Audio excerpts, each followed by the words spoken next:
Pour commencer, je vous propose ce reportage de la rédaction de NCI, signé Pierre Dipomela, qui revient sur l'arrestation d'Al-Mustapha. Al-Mustapha, présumé cerveau d'un réseau de faussaires risque gros. Il a été arrêté et déféré à la MACA, maison d'arrêt et de correction d'Abidjan pour des faits de faux et usage de faux commis dans des documents administratifs, escroquerie portant sur du numéraire, corruption et blanchiment de capitaux. Son arrestation fait suite à une plainte contre un connu émise par le secrétaire général du Sénat le 22 janvier 2020. Selon le procureur de la République, Ado Richard Christophe, le mis en cause et ses complices ont produit et commercialisé de fausses attestations d'exonération de sénateurs auprès de particuliers, lesquels s'en servent pour contourner la procédure douanière en matière d'importation de véhicules. Au surplus, l'enquête a révélé l'implication de certains sénateurs. Ceux-ci ont cédé à de tierces personnes moyennant rémunération des documents occasionnant ainsi un préjudice financier important à l'administration douanière. Une demande aux fins d'autorisation de poursuite contre ces sénateurs indélicats sera adressée au Sénat, conformément à l'article 145, alinéa 1 du règle du Sénat en date du 26 janvier 2018. Et ce n'est pas tout. Les bénéficiaires des attestations frauduleuses, de même que toutes les personnes impliquées dans cette fraude, font l'objet de recherches en vue de leur faire subir toute la rigueur de la loi pénale. Une affaire judiciaire qui pourrait éclabousser plus d'un. Anonymes, comme personnalités des hautes sphères, en paieront le prix. Voilà, chers invités, la première question que je vais vous poser, c'est qu'est-ce que vous inspire cette affaire? Quel est votre sentiment sur ce dossier? Élisée Boloubou. Moi, je pense que déjà, c'est dommage qu'on puisse, dans un pays comme la Côte d'Ivoire, se retrouver dans une situation pareille avec des réseaux de ce type-là et voir surtout que des représentants au niveau national soient impliqués dans de tels scandales. Je trouve que c'est grave quand même pour la République. C'est vrai que nous ne sommes juste que, je dirais, au début de la procédure, parce que là, il est sous mandat de dépôt. Je suppose qu'un procès va s'ouvrir en bonne et due forme, où notamment les personnes impliquées viendront là-bas s'expliquer. Mais déjà, je note que c'est quand même, pour moi, quelque chose d'un peu grave, même pas d'un peu de grave, que des sénateurs soient impliqués, parce que la note du procureur est très claire. Il a même dit qu'il y a des sénateurs impliqués et qu'il fera une note au Sénat pour que ceux-ci soient mis à la disposition de la justice et pour que la procédure soit engagée et évidemment qu'ils puissent répondre devant la justice. Donc c'est dit qu'effectivement, hors des sénateurs, on sait quand même, les sénateurs, c'est des représentants des collectivités territoriales et autres qu'on a mis là. Ça a donné à ces gens de trafic, c'est un peu dommage. Maintenant, au-delà de ça, il y a quelque chose qui m'a intrigué dans le reportage et qui, pour moi, reste encore comme des zones d'ombre. Quand on dit, par exemple, qu'on a vendu à des tiers des attestations d'exonération et ils se sont servis pour faire entrer des véhicules. Alors que pour ma gouverne, selon ce que j'ai appris, en me rapprochant des responsables du Sénat ou de l'administration du Sénat, l'attestation, quand on la délivre à un sénateur, n'a pour valider que pour le dédouanement d'un seul véhicule. Pas plus que ça, durant toute la mandature. On en parlera en profondeur, okay. Certainement. On va permettre aux autres invités de donner leurs sentiments. Arthur Bonga. Moi, déjà, je suis plutôt très satisfait de l'attitude de l'administration du Sénat et du président du Sénat. En l'occurrence, le vénérable Aoussou Jano, parce que n'oublions pas que c'est le Sénat qui porte plainte. Tout à fait. Ça, c'est très important. Tout à fait. C'est-à-dire qu'il y a une volonté du côté du président Aoussou Jano et de toute l'administration du Sénat de mettre le dossier sur la table pour que les choses soient transparentes dans un procès. Ils auraient pu essayer d'utiliser des coups de fil, noyer l'affaire, etc. Mais ça, c'est de la bonne gouvernance. Et en termes de bonne gouvernance, je pense qu'il faut féliciter le Sénat qui a décidé de saisir la justice pour que la justice, à son tour, mène une enquête. Et à partir du moment où le Sénat saisit la justice, je pense bien que le Sénat sera, l'administration en tout cas, sera prête à collaborer. Ça, c'est la première des choses. Et je l'ai dit la dernière fois, tant qu'on met la justice au cœur de la gouvernance, c'est quelque chose de salutaire. Et en cela, il faut féliciter l'administration du Sénat qui a pris ses responsabilités. Et deuxième chose, malheureusement, comme on peut l'avoir dans toutes les corporations, journalistes, enseignants-chercheurs, on a toujours des brebis galeuses qui malheureusement ont terni l'image de l'ensemble de la corporation. Mais ce n'est pas suffisant. à mon avis, pour jeter le discrédit sur toute la communauté, surtout les vénérables qui animent la haute chambre de notre Parlement. On vous a bien compris. Valentin Zahui, votre sentiment sur cette implication des sénateurs, sur cette commercialisation des droits d'exonération? Non, disons que quand on prend connaissance du communiqué du procureur Richard Christophe Adou, on apprécie la gravité quand même de la situation.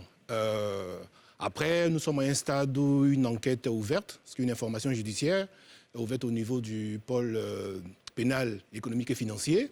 Donc, la justice est en train de faire son travail. Moi, je ne veux présager de rien. Mais comme l'a dit Arthur, j'apprécie parce que novembre 2019, la Direction générale des douanes prend attache avec le secrétaire général du Sénat pour leur signifier ces anomalies-là. Et 2 mois plus tard, le secrétariat touche, voilà, la justice porte plainte. Donc je pense que dans la démarche, c'est salutaire. Après, comme il a dit, que nous en soyons là, que des sénateurs soient impliqués ou concernés par l'affaire, ça fait froid dans le dos. Ça dénote aussi un peu de la gravité de la situation, comme je l'ai dit, mais on va attendre que la justice fasse son travail. Et puis, on pourra faire des commentaires en conséquence. Aristide Nkenda, votre commentaire en attendant... Avant le commentaire, je veux donner un sentiment. Et je suis heureux parce que ça prouve qu'on met en place la bonne gouvernance, comme a dit Arthur. Et ensuite, le commentaire, c'est la tristesse. C'est encore un sentiment, mais c'est quand même un commentaire, c'est la tristesse. La tristesse pourquoi? La tristesse de voir que nous sommes dans une société où les représentants du peuple peuvent être impliqués dans des trafics aussi ignobles. Ensuite, faire remarquer que l'homme d'affaires dont il est question, dans un passé récent, était aussi un acteur politique et dont avait des mouvements de soutien. Et quand on voit qu'aujourd'hui, il n'y a plus de mouvement de soutien, on estime peut-être qu'on prend des raccourcis pour donc faire dans l'activité commerciale qui n'est pas en réalité une activité. C'est la reconstruction du système des valeurs. Le président Ouattara est engagé là-dedans et il continue. Et parce qu'on ne peut pas continuer de prendre une non-valeur, en faire de la promotion et en faire une valeur et faire croire que ça marche comme ça. Ça ne marche pas comme ça. Et je pense que nous vivons une époque extraordinaire, une époque avec le président Ouattara où, enfin, on peut voir une société où les députés ne sont pas au-dessus de la loi, les sénateurs ne sont pas au-dessus de la loi. Et comme a dit Arthur, il faut saluer le président du Sénat qui a pris le temps, parce que c'est en janvier 2020 qu'on porte plainte, mais on a pris le temps de bien enquêter et d'avoir, je crois qu'aujourd'hui, ils ont suffisamment d'éléments. Une enquête qui a duré 1 an quand même. Quand même. Et ça veut dire que c'est sérieux, ça veut dire que c'est une administration judiciaire sérieuse qui travaille. Voilà ce pays qu'on veut. On veut que ce soit un exemple, c'est un modèle d'exemplarité. J'ai eu la chance, je vais quand même citer, j'ai eu la chance d'assister à la conférence de presse du président Pascal Affi-N'Guessan du FPI, où il disait qu'il ne faut pas donner la possibilité aux gens qui n'en ont pas le droit de prendre la parole dans la cité, parce que la prise de parole, elle n'est pas anodine.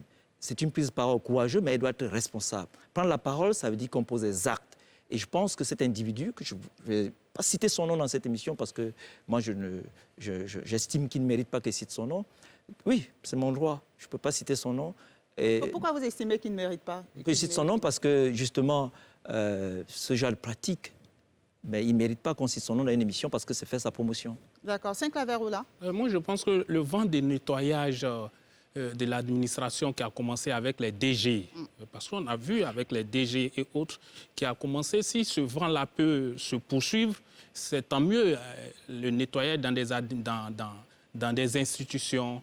Aujourd'hui, on en parle parce que celui qui est brandi, et là, je parle sur la base des présomptions d'innocence, parce qu'il n'a pas encore été jugé. C'est le procureur de la République qui a donné son communiqué. Il faut passer au stade du jugement. Et moi, je souhaiterais que les choses aillent jusqu'au bout et que les sénateurs soient identifiés.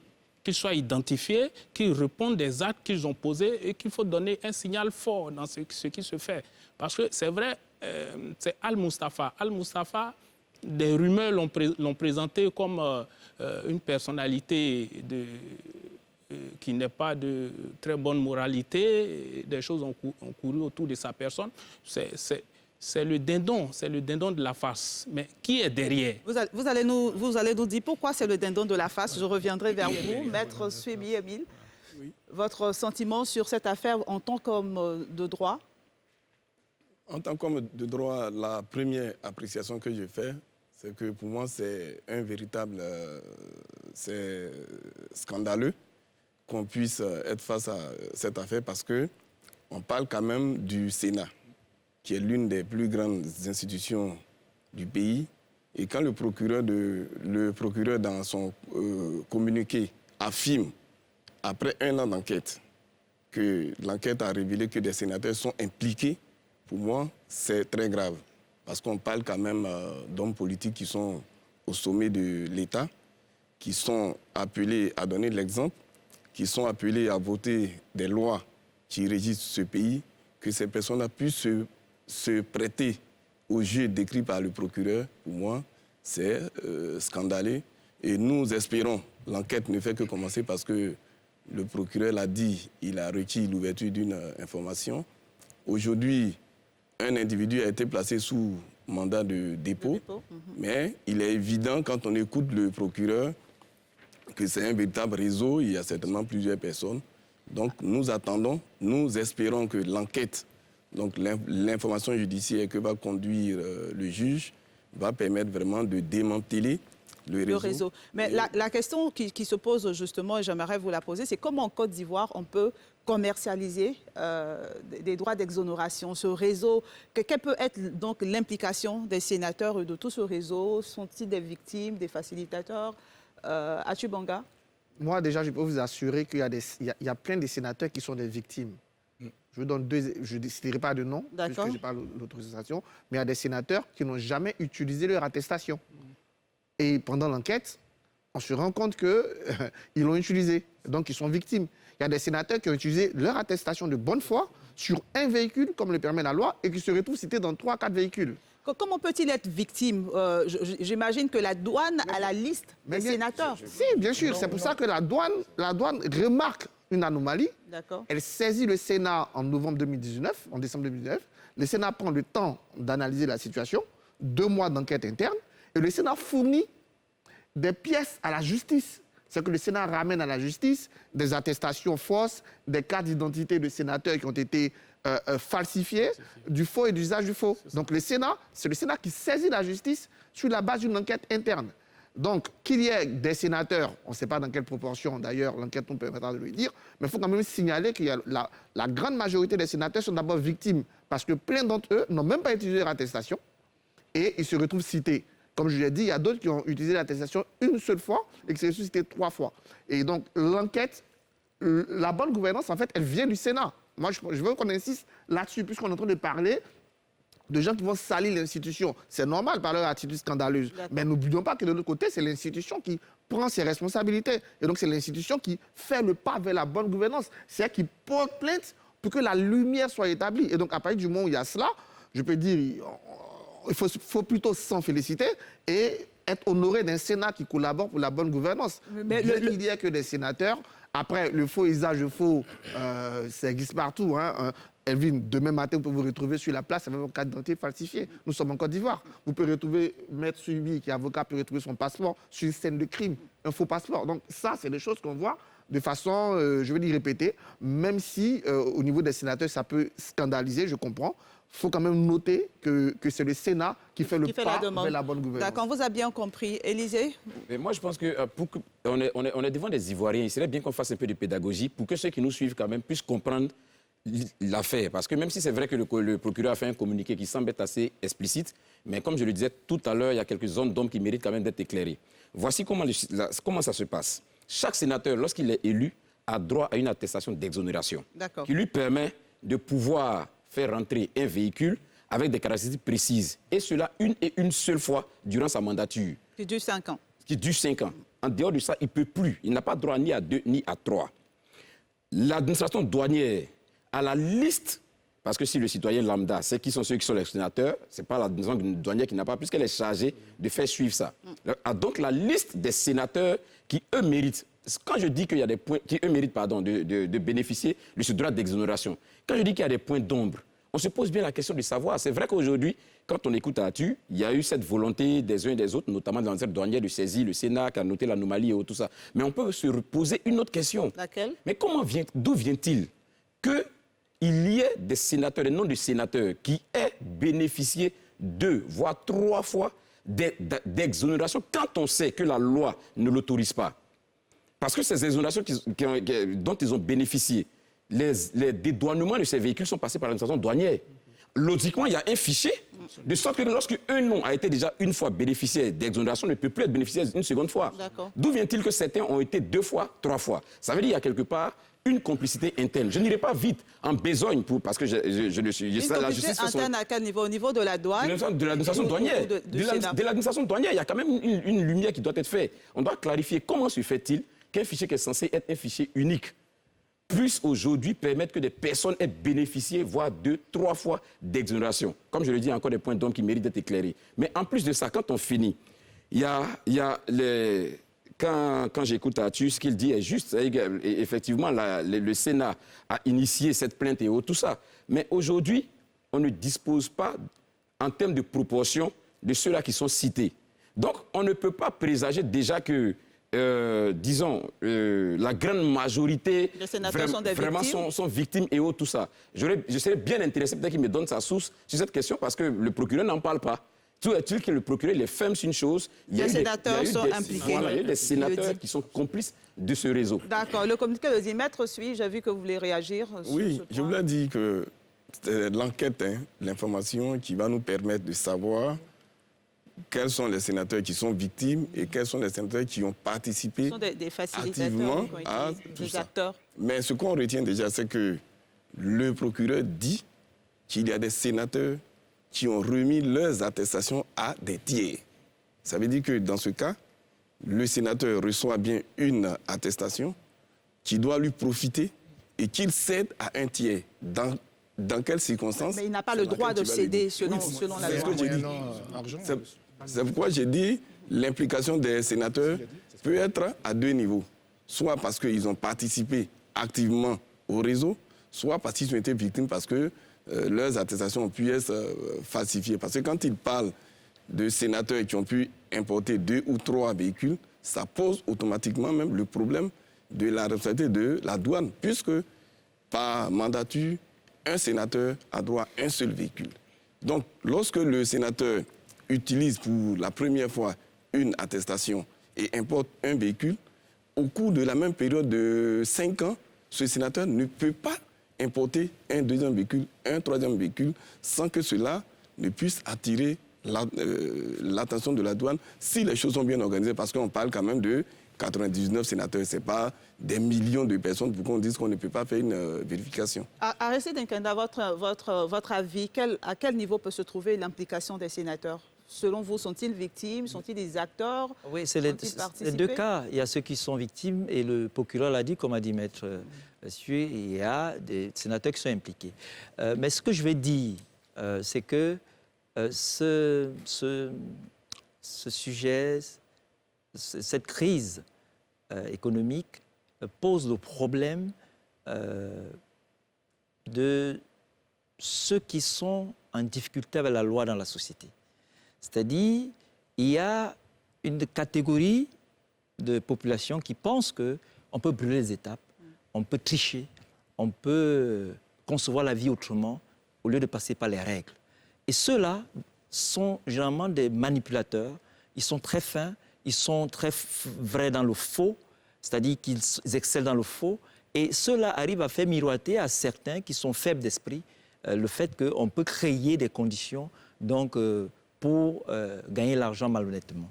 Donc, ces gens vont donc à la douane, créent des réseaux, vont au Sénat, créent des réseaux, et outrepassent même certaines prérogatives, prennent des, comme a dit Arthur, puisqu'il y en a qui sont victimes, prennent des documents qu'ils falsifient, et comme a dit Élysée, comment se fait-il qu'à la douane de Côte d'Ivoire, alors que les sénateurs n'ont droit qu'à un seul véhicule, on peut retrouver 3 à 4 véhicules. Je crois que c'est ça qui a attiré l'attention du président du Sénat, et donc ils allons porter plainte. Le président du Sénat, dont la signature aurait été falsifiée selon les informations qu'on a eues, comment donc cette signature peut être falsifiée pendant au moins 1 an, parce que l'enquête a quand même duré 1 an. J'aurais donné la parole à Saint-Claver-Oula pour sa réaction. Non, mais les signatures des responsables d'institutions sont publiques.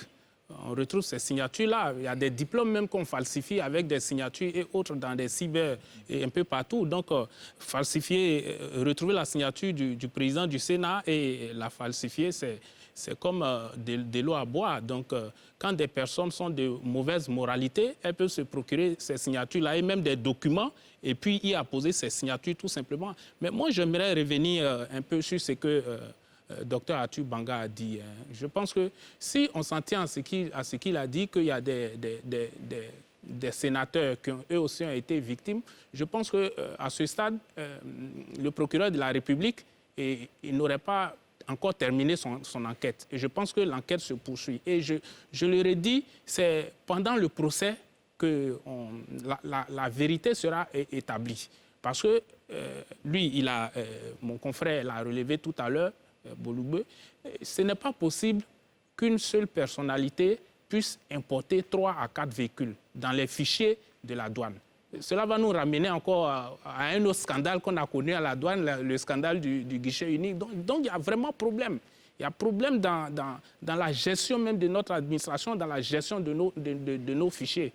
D'accord. Moi, j'aimerais revenir, avant de vous donner la parole, Valentin Zahui, sur le dernier paragraphe donc, du communiqué du procureur.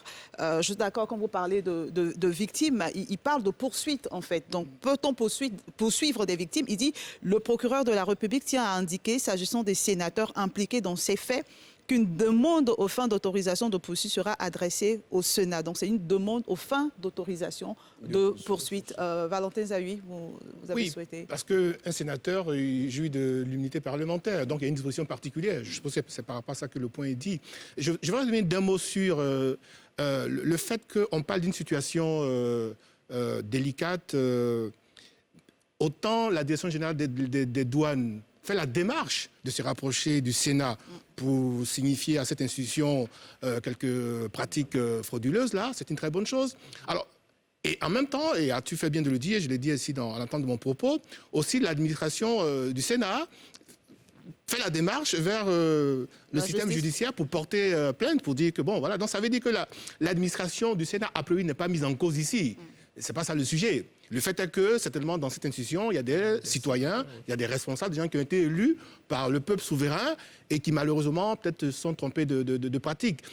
Ce qui est important, si, comme disait Élisée, si au niveau de la douane, il y a des personnes qui n'ont pas été correctes et que la direction de cette structure a pris sur elle de porter, enfin de dire ce qui ne va pas, c'est une bonne chose, ça va dans le bon sens. Ça veut dire qu'on n'est pas là pour protéger, on ne cherche pas à protéger des personnes indélicates. Donc, que ce soit au niveau de la douane, que ce soit au niveau du Sénat, le fait que les deux structures manifestement s'engagent dans la procédure, je pense que ça va permettre d'éclairer... Pour aller un peu plus loin dans les échanges, est-ce que ce qui se passe en ce moment ne remet pas sur la table la question de la corruption en Côte d'Ivoire? Aujourd'hui, on est en train de parler du Sénat. Il y a plusieurs structures qui sont montrées du doigt dans la corruption en Côte d'Ivoire.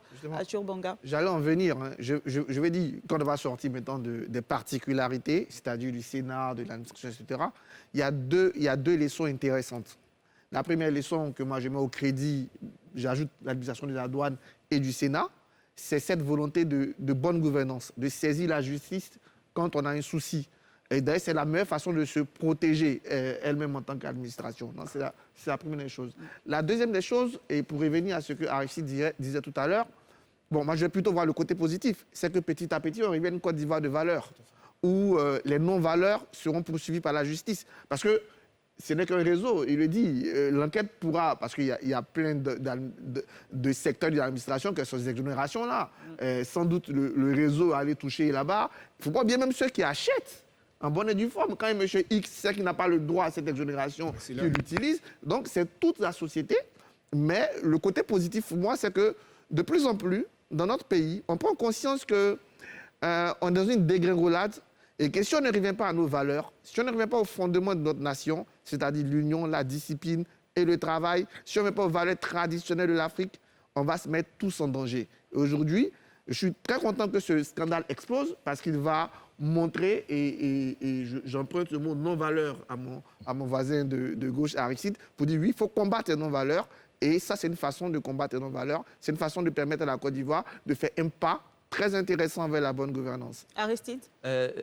Evelyne, il y a un conseiller du roi, de l'empereur chinois à l'époque, qui avait dit à cet empereur, si vous voulez faire la guerre à un pays voisin ou à un autre pays, n'achetez pas les armes, ne faites pas la guerre pour ne pas tuer les populations. Ce que vous faites, vous introduisez la corruption et vous tuez l'école.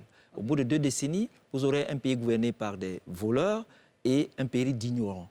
Pour revenir au cas de la Côte d'Ivoire. Pour revenir au cas de la Côte d'Ivoire, Arthur l'a dit, c'est une très bonne chose. C'est une très bonne chose, pourquoi? Parce qu'il faut reconstruire le système des valeurs. Et pour reconstruire le système des valeurs, la plus grosse plaie, c'est la corruption. Donc on reconnaît que le système des valeurs est détruit. Oui, il y a inversion du système des valeurs depuis au moins 2 décennies et demie. Il y a inversion du système des valeurs. Après les vents d'Est, après la chute du mur de Berlin, les vents d'Est, le retour au multipartisme, il y a eu, avec les crises qu'on a connues, notamment en Côte d'Ivoire et dans les autres pays, il y a eu donc inversion du système des valeurs parce que, comme je dis souvent avec mon ami Guillaume Bateau, quand il y a la bagarre, nous qui ne sommes pas forts, on ne peut pas y aller. C'est ceux qui bandent les muscles qui vont donc occuper le terrain. Alors que dans une société normale, ce sont les ménages qu'il faut solliciter, ce ne sont pas les muscles. Donc, dans une société où il y a inversion du système des valeurs, c'est donc les médiocres, c'est donc les malins, et même souvent des esprits malins qui occupent le terrain. Donc, à partir de ce moment, on ne peut pas construire une société avec ça. Aujourd'hui, c'est une très bonne chose. On vit une époque extraordinaire. Hein, je vous avais dit qu'après le 31 octobre, la Côte d'Ivoire va connaître un miracle. Voilà les miracles qui se produisent. Nous sommes dans un pays où le quotidien Le Patriote, qui est proche du parti au pouvoir, peut être suspendu pour 3 parutions parce que ce quotidien a publié un article qui a des propos injurieux vis-à-vis de l'ancien président Laurent Gbagbo. Ça, c'est une société qu'on est en train de construire. Nous sommes dans une société où une jeune dame qui est cyberactiviste, qui tient des propos qui envoient du désordre, est en prison. Donc, une société où le président a dit la justice d'abord. Même s'il faut après avoir des actions politiques, il faut qu'on construise notre société avec les valeurs. D'accord. Je vais vous donner la parole Valentin Zahui et les autres, mais en même temps, je vais vous demander de commenter cette citation qu'on a vue sur Twitter, qui est de Soumoro Kondo, qui est ex-député de Biancomo, qui est un proche de Soro, qui a dit sur son compte Twitter, c'est un vaste réseau au sein de la République. Je me demande si le procureur pourra aller en profondeur, encore une fois, où on va laisser le voleur pour sanctionner le receleur, on verra. Qui donne un peu le sentiment aussi qu'en Côte d'Ivoire, on a souvent des ouvertures de procès, on a souvent des affaires qui font débat comme ça, mais qui ne vont pas jusqu'au fond de la question. Valentin Zahui. Oui, alors, il y a une chose qu'il faut prendre en considération. Nous sommes tous des Ivoiriens. Pendant 30 ans, sous l'ère du président Houphouët-Boigny, de Vénéré Mémoire, on a connu un pays relativement stable, prospère et tout ce qu'on en sait. Et puis, depuis 90 jusqu'à maintenant, ça fait 30 ans. Notre communauté nationale est un corps social qui a été traumatisé, meurtri, violé, violenté, tout ce qu'on veut. Mais ça détruit une société. Donc, bien entendu, quand il y a la guerre, quand il y a les crises, mais les valeurs partent en vrille. Donc, effectivement, il ne faut pas se voiler la face. Nous sommes dans un pays où la corruption elle est endémique, où il n'y a que du faux. On le sait tous, nous sommes des Ivoiriens. C'est dans ce pays que vous avez des gens qui vont justement, qui n'ont pas droit à des attributions ou à des avantages, mais qui en profitent. Vous avez la boutique diplomatique, c'est ceux qui y vont pour faire des achats, c'est pas forcément des gens qui ont des statuts, mais ça on le sait tous. Donc c'est vaste. Mais quel est votre avis sur donc, ces poursuites, ces affaires de la C'est une très bonne chose parce que... qui ne vont pas souvent jusqu'au bout. Ah non, justement, il faut qu'on sorte de cela. Il faut que les choses aboutissent. Et je termine avec cette Evelyne. Je vais dire juste, dans un pays, pourquoi on parle de cohésion? Ça prend en compte 3 dimensions.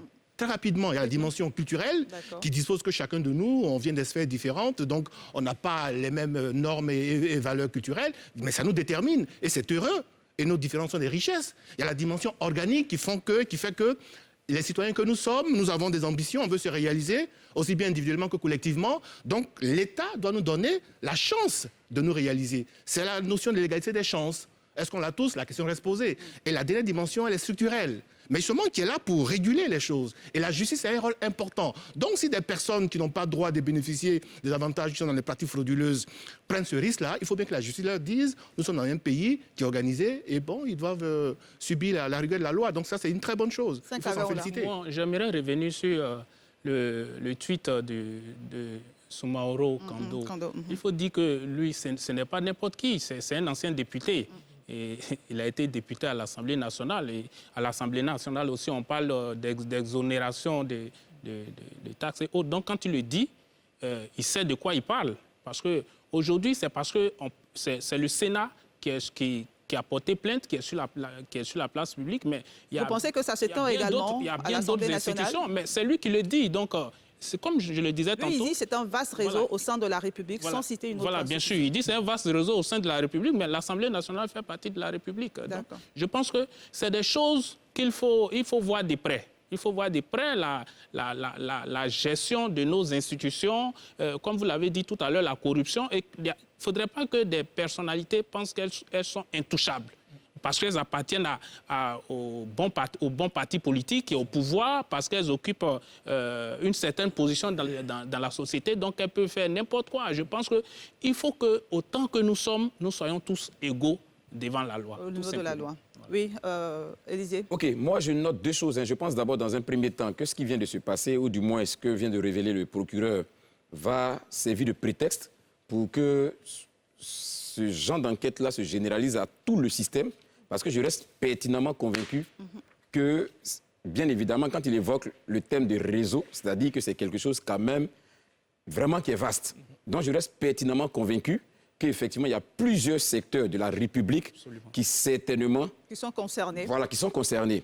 Et donc, je pense que ça va servir de prétexte vraiment pour qu'on puisse élargir cette zone d'enquête-là à tous ces secteurs de la République qui bénéficient de ces avantages, de ce type d'avantages. Parce qu'il y a effectivement beaucoup de structures qui bénéficient de ces genres d'avantages et dans lesquelles on retrouve souvent ces anomalies-là. Donc, c'est une première chose. La deuxième chose, je voudrais que tous les Ivoiriens qui nous suivent comprennent qu'aucun système n'est définitif. Tu peux ruser avec la loi, frauder avec les institutions de la République, mais tôt ou tard, tu seras découvert. Et il est important qu'on ne s'adonne pas à ces genres de pratiques. Tu seras découvert, mais pas forcément mis en prison. Bien, tu seras découvert et mis en prison. Quand je parle de découvert, tu seras déjà exposé. Soyez voilà, tu seras exposé et probablement poursuivi et mis en prison, subir la rigueur de la loi. Parce que j'estime que la loi prévoit des sanctions ou un certain nombre de dispositions quand on est en porte-à-faux vis-à-vis d'elle, en fait. Donc, vous allez certainement subir ça. Donc, aucun système n'est forcément définitif. Donc, ce n'est pas parce qu'aujourd'hui, tu passes entre les mailles des filets à travers la fraude que tu penses que c'est définitif. Tôt ou tard, ce système va se fermer sur toi. Aussi, à l'endroit même de ceux qui animent l'administration publique ivoirienne, qui animent toutes nos institutions, ils ont un devoir de redevabilité vis-à-vis de l'État. Ça fait qu'ils comprennent. Et partant de ce fait-là, doivent avoir une attitude qui s'y est. C'est vrai que ton ami peut frauder, tu peux même être au courant. Ça peut même le faire prospérer. Mais tu n'es pas obligé d'en faire autant. Et parce que tu n'es pas obligé d'en faire autant, quelqu'un d'autre copiera sur toi. Et au final, c'est cette valeur de probité que vous mettez ensemble qui va finir par contaminer les autres et ramener notre société vraiment au système de valeurs qui a été inversé. Et ça, c'est vraiment important. D'accord. Merci, Élisée. On vous a bien compris. Maître Suibi aimerait réagir, mais je veux rester avec vous sur cette question parce que le procureur, justement, parle de ce règlement, de l'article 145 du règlement que je vais lire pour nos téléspectateurs. Il dit « Aucun sénateur ne peut, hors session, être arrêté qu'avec l'autorisation du bureau du Sénat, sauf les cas d'infraction flagrante ou de condamnation définitive. » Donc, d'après vous, qu'est-ce qui va se passer s'il est avéré que les sénateurs sont coupables, sont des acteurs du point de vue de la loi? Quelle sera la suite de cette affaire? Alors, la suite de l'annonce faite par le procureur, à ce stade, on ne parlera même pas encore de sénateurs coupables ou pas. Parce que l'immunité, donc la loi prévoit, la Constitution prévoit, ensuite c'est organisé par l'Assemblée nationale et le Sénat dans leur texte, c'est que les sénateurs et les députés donc, bénéficient de l'immunité. Ils ont une immunité qui est absolue pour tout ce qui concerne l'activité parlementaire. D'accord. Donc il ne peut pas être arrêté, jugé, poursuivi, rien d'autre. Mais pendant la session, donc comme c'est le cas actuellement, parce qu'ils sont en session depuis le premier jour ouvrable du mois d'avril jusqu'à la fin du mois de décembre, ils sont en session. Pendant cette période-là, donc, lorsque un sénateur ou un député est soupçonné d'être impliqué dans une affaire qui justifie que des poursuites soient initiées donc, contre lui, le procureur donc, sollicite de la Chambre à laquelle il appartient, notamment le Sénat, en ce qui nous concerne ici, l'autorisation de poursuivre le sénateur. Donc, ce qui va se passer, c'est que le procureur va saisir le Sénat par le canal de son secrétaire général ou de son président pour demander l'autorisation de poursuivre des sénateurs qu'il va indiquer dans sa demande d'autorisation de poursuite. Il va normalement désigner les sénateurs. Il va indiquer également dans cette demande les éléments sur lesquels il se base pour estimer que ces sénateurs-là doivent faire l'objet de poursuites.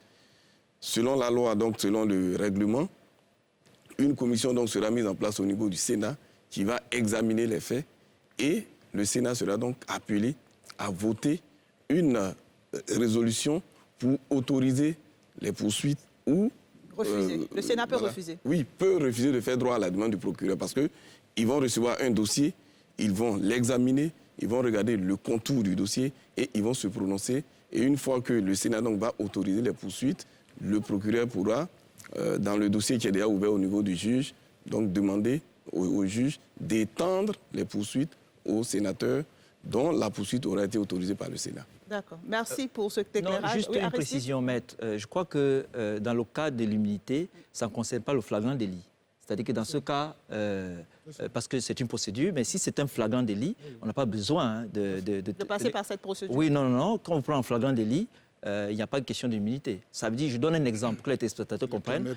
Oui, si on trouve un député ou un sénateur qui est en train, je vais utiliser une image forte, qui est peut-être en train de tuer un enfant ou en train de faire... On le trouve sur les faits, on le voit. De voler un véhicule, par exemple, c'est plus simple, ça reste dans le contexte. Non, s'il vous plaît. Allez-y, Aristide, laissez-le terminer, s'il vous plaît. Non, je veux dire, la parole. je prends des exemples comme ça, mais je veux dire, sur le flagrant délit, il n'y a pas question d'immunité, on vous prend tout de suite.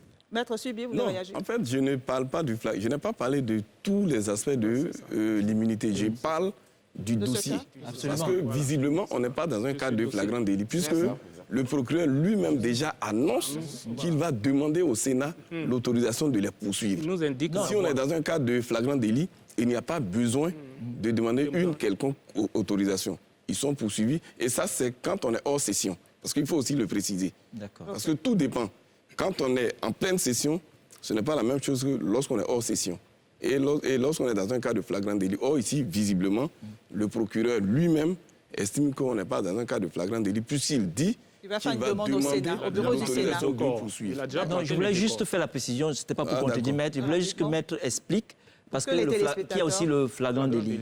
Je comprends. Merci, également. Et on retiendra de votre intervention que le Sénat peut refuser, peut ne pas donner suite à cette demande du procureur, puisque c'est une demande. Parce que c'est une demande qui est faite. C'est le Sénat qui va donner une suite à cette demande. Elle peut dire oui ou non. Archie Banga. Moi, je pense que pour revenir d'ailleurs, je saisis la pêche, mais c'était d'ailleurs par rapport au tweet de M. Kando, qui est, comme on le dit, député, ancien député, donc qui connaît un peu le système. Et je veux dire, dans le prolongement, que le Sénat n'a aucun intérêt à ne pas voter, lever l'immunité des suspects dans cette... Parce que... On dit que c'est quand même... Oui, c'est possible. Oui, c'est important que les téléspectateurs... J'ai pas d'intérêt. Je viens au mot intérêt parce qu'aujourd'hui, il y a aussi une cassure de plus en plus grande entre les élites et le peuple. Il y a une cassure de plus en plus grande entre le monde politique et les Ivoiriens. Tout simplement parce qu'il y a comme un dégoût par le simple fait qu'on a l'impression que un dégoût de quoi? De qui? Un rejet, un dégoût de la politique et des hommes politiques en général, parce que le bas peuple peut avoir l'impression que ceux-là, ils ont tous les droits. Ils changent tout de suite, ils réussissent en claquant le doigt avec un nouveau poste. Et tout ça, réussir ce procès va réconcilier les Ivoiriens avec leur classe politique, avec leur classe dirigeante. C'est très important. Parce qu'aujourd'hui, on s'étonne que les taux de participation soient de plus en plus faibles, que les jeunes s'engagent de moins en moins. Mais tout ça l'explique. Donc aujourd'hui, le procureur, le Sénat et l'administration de la douane ont ouvert un dossier. Ils ont l'obligation d'aller jusqu'au bout. Parce qu'à partir de cette réaction, des conclusions, on aura soit une sorte de réconciliation entre les dirigeants et le peuple, soit la cassure sera encore plus grande. Et c'est cette cassure plus grande qui laisse sa place aux extrémismes. Et il ne faut pas que notre pays bascule dans tout ça. Il faut que le Sénat, la justice, saisissent cette opportunité pour montrer que justement, nul n'est au-dessus de la loi et qu'on peut faire confiance en nos dirigeants. Valentin Zahui, merci à Thiobanga. Oui, non, avec votre permission, je ne vais pas tirer sur l'ambulance, mais j'aimerais quand même aborder un point avant qu'on passe à autre chose. Monsieur Touré Al-Mustafa, nous sommes en Côte d'Ivoire. Et comme je dis, un pays, c'est un village. Nous nous connaissons tous. On connaît le caractère très sulfureux de ce personnage. Mais il y a 2 semaines, il était encore chez vous ici, sur vos antennes, où il disait qu'il avait une montre de 7 millions, où voilà, il a des chaussures à 1 500 €, ou sur le président Gbagbo, voilà, il avait 20 militaires, 20 policiers à sa disposition, et que voilà, il allait jusqu'à aller attaquer le directeur des douanes de l'époque. Pour dire que... C'est ça aussi, cette Côte d'Ivoire des valeurs qu'on veut construire, il faut faire attention aussi à ceux qui prennent la parole sur la place. Parce qu'aujourd'hui, ce sont les télés, les réseaux qui sont à la place publique. Il faut faire attention aussi à qui on appelle. Parce que si on invite des contre-valeurs, ben on participe à mettre en place des contre-valeurs. Donc il faut aussi faire attention à ça parce qu'on se connaît tous et voilà, on n'est pas forcément surpris de voir ce qui arrive aujourd'hui. Et donc dans cette idée de construire une Côte d'Ivoire des valeurs, il faut aussi faire attention aux messages qu'on envoie certaines personnes sur des plateaux télé, parfois les reprendre quand ils disent des choses qui ne vont pas dans le bon sens. Voilà. D'accord. Oui, Élisée, rapidement, sans forcément vouloir vous apporter la parole, on est également dans une société où l'expression est libre, de la liberté d'expression. D'un mot, oui, non, bien sûr, d'un mot, je le dis. Comment je l'ai écouté ce monsieur, au temps du PDCI, il a bien dit qu'il était PDCI. Sous Gbagbo, il était leader patriote. Aujourd'hui, il a dit qu'il est RHDP. Il n'est pas le seul. Ça pose un problème. Ça pose un problème. Il n'est pas le seul. Nous sommes en Côte d'Ivoire. C'est son droit. Mais ce que je veux dire, quand on pense qu'il faut être du bon côté, c'est ça aussi. Si je suis du bon côté, où on a une approche très manichéenne de la situation, chez nous, on est les bons, on est les meilleurs. Si je suis du bon côté, je peux tout me permettre, j'ai aucun problème. Après, c'est quoi le bon côté? Voilà. Le bon côté, du bon côté. Je vais permettre à Saint-Claver de réagir rapidement pour qu'on aille à la pause. M. Zahui a dit tout à l'heure qu'on le reçoit sur le plateau télé, il dit qu'il porte... Mais le fait de porter une montre de 1 500 € et de 7 millions et d'avoir ceci et cela, mais c'est pas ça le problème. C'est pas ça le problème, en fait. C'est pas ça le problème. Rien n'établit tout de suite que cette personne ou cet argent qu'elle a, cet argent a été dérobé frauduleusement. C'est pas ça le problème de fond. Le problème de fond, c'est qu'est-ce que notre justice fait pour assainir notre société? Qu'est-ce que la justice fait? Est-ce que la justice se déploie dans des situations qui sont suspectes? C'est ça le problème de fond. Voilà. Sinon, rien n'empêche M. Al-Mustafa d'être aujourd'hui PDCI, demain RDR, après-demain... Voilà. Merci. On va aller à la pause. En tout cas, sur ce changement de couleur politique, il n'est pas le seul. Nous sommes en Côte d'Ivoire et nous avons vu... Voilà. Donc, merci. On va aller à la pause et on se retrouve juste après ceci. La transhumance politique.